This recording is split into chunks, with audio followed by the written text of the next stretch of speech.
Continuem el programa parlant de viatges, com sempre amb en Jaume Vila de Viatges Campoler. Jaume, bona nit. Hola, bona nit. I avui tornat acompanyat d'en Josep Maria Soler. Bona nit. Bona nit, hola. Per continuar parlant d'Indonèsia, en la darrera secció parlàvem de Bali, i aquesta setmana de què parlarem? Li deies parlar de Sulawesi, aprofitant que el tenim aquí.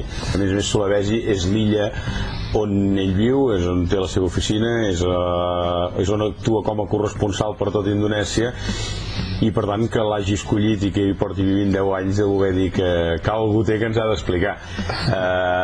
Vam parlar de Bali, de tots els encants, que no només era una illa de platja i de nubis. Aquí a més hi afegim que té tota la zona nord, que és molt famosa pel submarinisme. La zona de Manado és un dels 10 llocs més famosos del món per al submarinisme.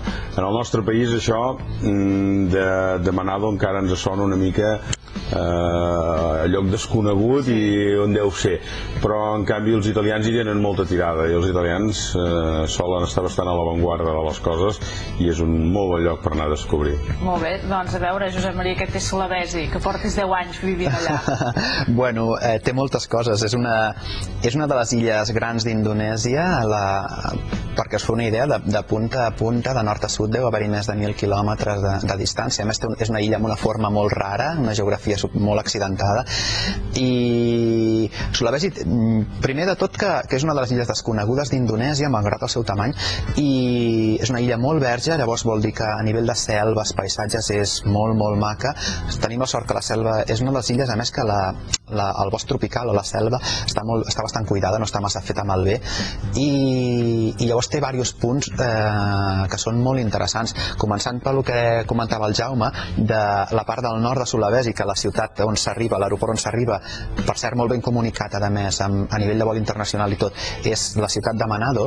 I Manado, doncs, el que té al voltant d'aquesta ciutat, en aquesta zona, tenim el Parc Natural de Bunaken, és un parc natural marí. Llavors aquest lloc és un lloc a nivell de mercat, sobretot italià i internacional, a nivell de mercat de submarinistes és molt conegut, perquè és una de les zones top 10 arreu del món per submarinisme. Té molts bons esculls, es veuen tant peixos petits com peix gran, que això els agrada molt als submarinistes, i és una zona realment molt maca a nivell de fons marí. També ho és a nivell de paisatge. La zona de Manado del nord hi ha volcans, és una zona també molt maca de paisatge terrestre, no? És una zona molt de palmera, amb llacs i tal. I l'altra part de Sulawesi, la part sud, que és turisme, diguem, terrestre, no de submarinisme, també és una zona molt interessant. És una zona que han anat promocionant al llarg de 10 anys d'estar allà. Era pràcticament desconeguda a nivell de turisme espanyol, i és la zona de Tanah Toraja. Tanah Toraja és el nom d'una regió concreta, del tamany més o menys com la província de Barcelona, i més o menys perquè es feu una idea, però és una regió que conserva una cultura única, continuen mantenint les seves costums de l'antiga religió, una religió animista, fan unes cerimònies tant d'inauguració de casa com de funeral realment estranyes i que es pot participar d'elles. Les cases de Tanah Toraja són en forma de vaixell. Tot és una mica estrany a ulls d'un occidental, no? Una de les coses que té més aquesta regió és que el que veus realment és autèntic, és a dir, no està preparat pel turisme res, una mica com submergir-se en una cultura realment curiosa. Els mercats de la regió són realment espectaculars. Jo sempre li dic, si vols veure l'autèntica Àsia, vés allà, vés a Tanah Toraja.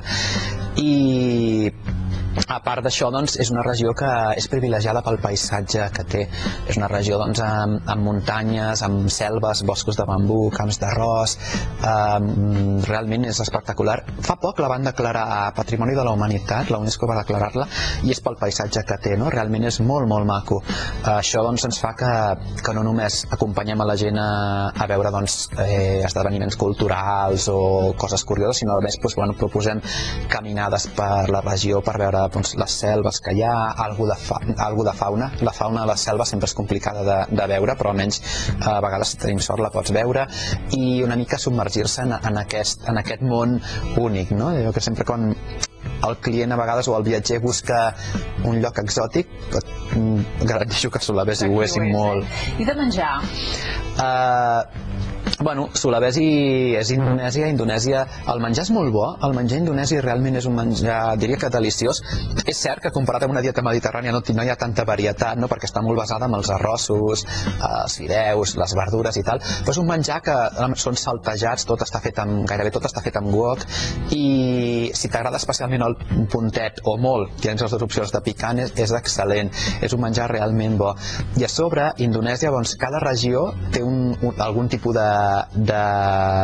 menjar concret, amb la qual cosa el viatge a nivell de gastronomia també és molt interessant, Molt bé, Jaume, no sé si Indonèsia és un d'aquests destins turístics que ja fa temps que està de moda, que cada vegada hi està anant més. No, jo crec que la Indonèsia que estem parlant avui, la de Sulawesi, la que parlarem properament, està pujant. És un d'aquests destins que és desconegut, que hi ha molta gent actualment que coneix molt món i que li falten racons, i aquests interiors d'aquestes illes una mica més remotes falten per descobrir i encara queden molts racons verges. En aquests llocs s'ha fet molta inversió amb infraestructures, amb esports d'aventura, amb organització de trekkings, amb moltes activitats que facin que no només sigui un viatge en un destí d'aquests i apalancar-te o gaudir d'un racó meravellós, sinó que sigui un viatge actiu, disfrutar de les tribus, dels esports d'aventura, anar a veure els poblats, poder-te involucrar amb la gent, conèixer les religions, els costums, la cuina. Ho fa molt agradable, i a més té un altre avantatge en aquest moment a Indonèsia, que ho hem anat descobrint moltes vegades a través dels propis clients, i és que ens queda a mig camí d'Oceania. Per tant, moltes vegades és aquella parada que fem en tornant d'Austràlia o de Nova Zelanda, per no fer un viatge de 24 o de 30 hores d'avió, sinó parem 3 o 4 dies o 5 dies amb una cultura completament diferent i continuem el viatge, i així tornem des d'Oceania amb 2 etapes, que es fa molt més agradable. Molt bé, doncs un altre racó que ens han ajudat a descobrir aquesta setmana en Josep Maria Soler i en Jaume Vila de Viatges Camp Polier. Moltes gràcies i fins d'aquí 15 dies.